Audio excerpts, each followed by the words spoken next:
This is Cam. Just want to let you know common questions about 1099s. I'm sure you have a bunch. I'll go over a few. So the first one I'm going to go over is, when do you even need to file a 1099?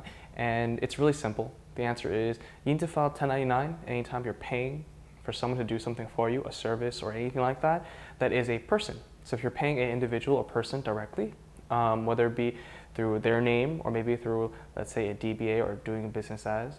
Sometimes individuals will do a business and have a business name but still really be just a person and not a company like a corporation.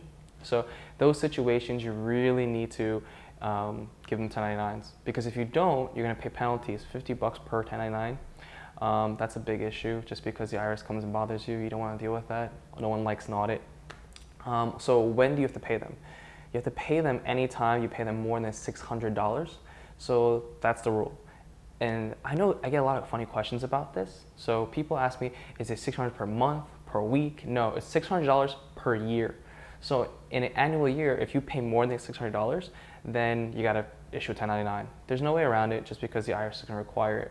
It's a way for them to kind of basically check. So when you're paying an individual, right, they get the 1099, you get to deduct it as a deduction, so it's important for you because you want to save money since you paid it, and then they need to report it, so the IRS can only know that they're making this kind of money if they get the 1099. So if they don't report it or something goes wrong, they have a record, they can check it, and all those good things.